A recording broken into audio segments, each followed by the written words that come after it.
Hey everyone, welcome back to part 2 of my redoing the office series. I just did a lot of organizing and DIY. I used some extra fabric to sew this curtain to cover a lot of the supplies that I had. I got my bedding from Target. There was a bunch of stuff on sale, so I set that up as well.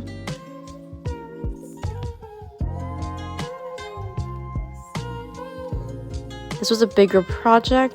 I got this lamp for free, and there was just some holes that I wanted to patch up, and I just used tissue.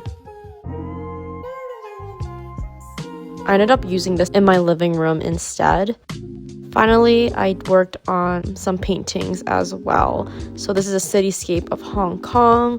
I used this canvas that I originally was going to make a craft for my wedding, so I was happy that I was able to recycle it for this project.